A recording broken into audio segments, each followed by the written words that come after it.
Hello, welcome to Charter Local Edition Northwest. I'm Dana Cowley, and my guest today is Jim Tierney. He's the Executive Director of Community Action Team. A little later in this segment, we'll also talk to our Senator, Betsy Johnson. Thank you for joining us. Thank you for having me. Tell us a little bit about your team for the viewers who haven't heard about it. I'd really love to do that. Before I do that, though, I want to say thank you to Charter Communications. Thank you. They've given us, agreed to give us a really nice gift of $1,500, which we're going to use to work on the really critical housing problems we have in Tillamook County. Community Action Team serves the 3 counties in Northwest Oregon, which are Clatsop, Tillamook, and Columbia. We have a little more than 100,000 residents in that area. We are what I like to call what's left over of the war on poverty. Our mission is to work on the causes and conditions of poverty. So we administer a variety of programs, the senior programs. We have energy assistance, weatherization. We have the homeless programs. We build affordable housing. We help communities build community facilities like senior centers, Head Start centers. We run the Head Start program. So we are an aggregation of different services that in urban places might be many different organizations, but here economy of scale make it work for us.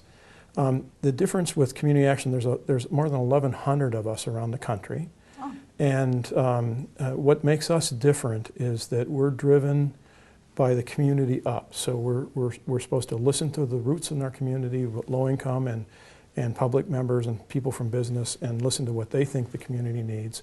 We do semi-annual or biennial community studies to see what we need, and then we try to put fingers in the dike where we can, using the resources we have, or acting as an aggregator or a conscience of the community, or creating relationships to focus on a particular problem. Well, based on your most recent study, what are your top priorities and concerns then? Well, certainly what's happening right now in America generally and in Oregon specifically, we have a lot of problem with homelessness. It's getting much worse rather than better. Part of that is affordable housing. Part of it in the region where we work, where I work, in Clatsop and Tillamook County, interestingly enough, it's housing in general. It isn't just affordable.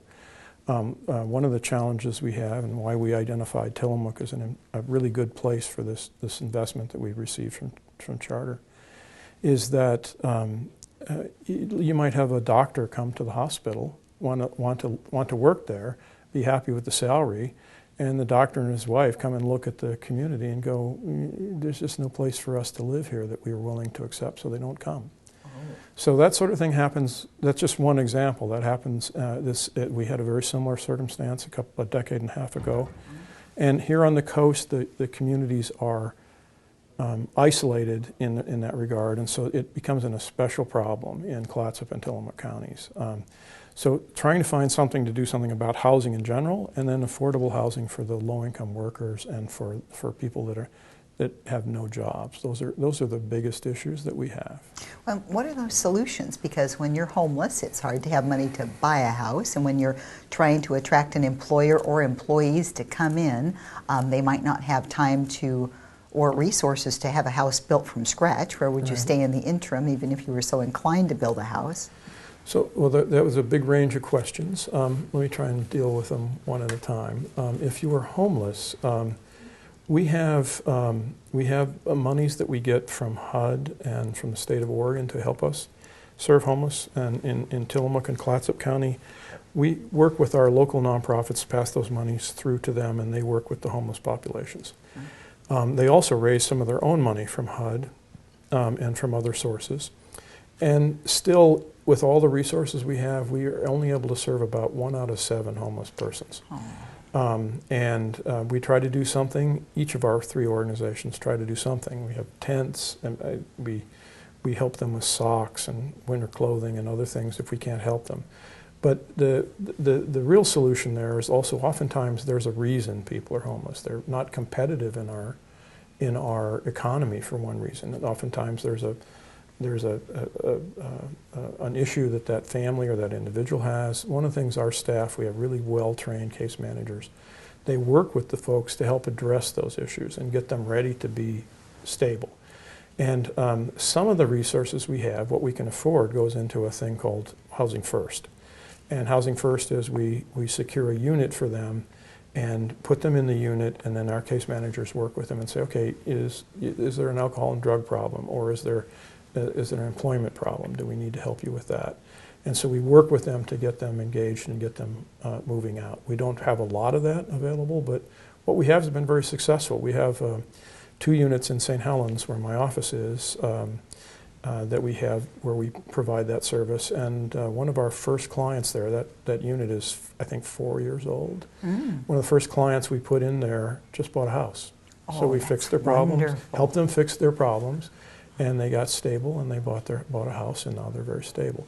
So that's inspiring. kind of the answer. It's inspiring. It would be great to have more resources, of course.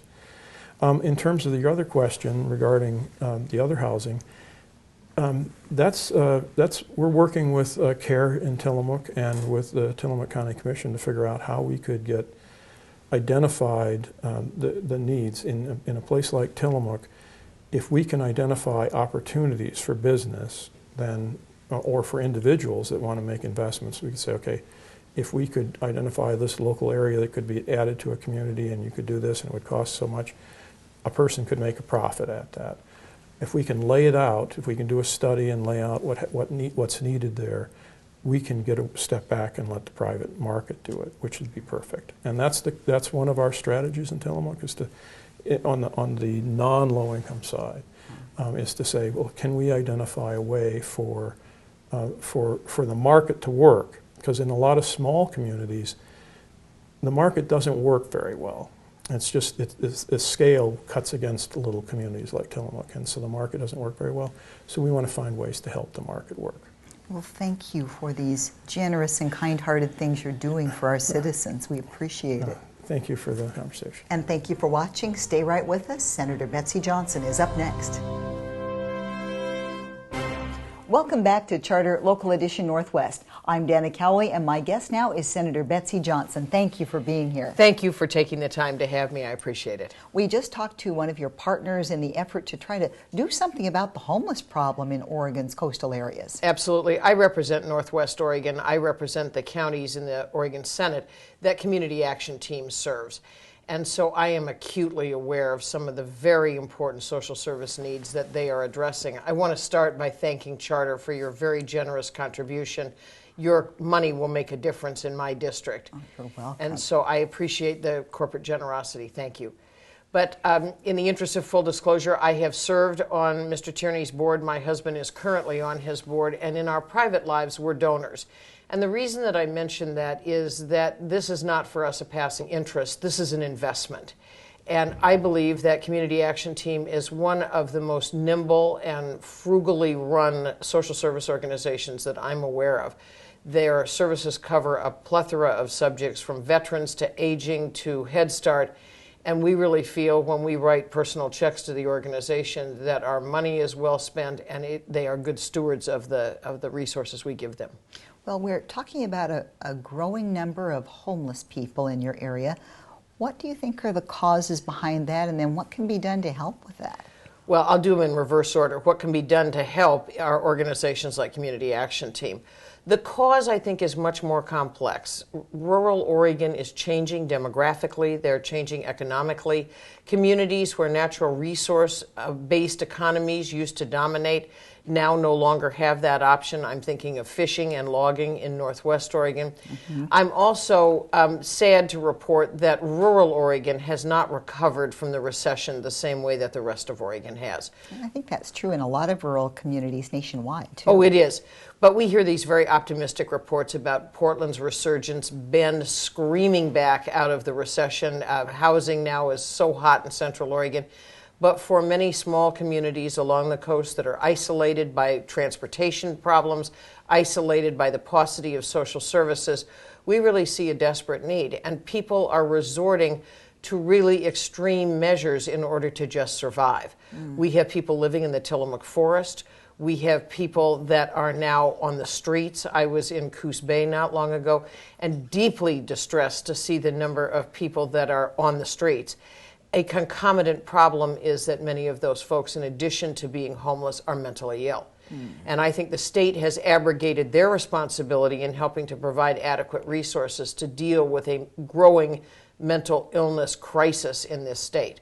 We eliminated many of the resident programs for the mentally ill in an attempt to mainstream them with the promise that there would be community resources, and the state has not funded those community resources. As a consequence, we have people living in doorways of shops, we have them living in the forest, as I said, we have them panhandling and making downtown less hospitable than it should be. So it is a problem that screams out for attention, and I think it's a clarion call to the legislature to pay more attention to these issues. Well, we know it's a passion for you, for your family, the things you're doing, and then what you just mentioned in your capacity as senator. What do you hope and intend to do moving into the future? Well, I think conferences like the conference where we are right now, that is the Coastal Caucus Economic Summit, helps bring relief, bright relief to the issue. And I don't say relief in the sense of fixing it, but it certainly causes attention to be turned to it. These conferences have enormous value. We do almost as much work out in the hallways as we do in the sessions, but it brings together policymakers at the local level, the state level, and the federal level, because we've had quite a large federal delegation here. And it's a clearinghouse to talk about the fact that we can no longer ignore growing homelessness, and along with that is food insecurity. But the homeless issue is one that is confronting us on a variety of levels, not just the human-to-human response. We can't have people with children living in abandoned cars up in the woods, but it also has significant economic ramifications as it affects our downtowns, it affects companies wanting to make investments, it affects executives wanting to bring companies here and have families and communities that are rife with homeless populations. We must address this. It is a moral imperative as well as an economic imperative.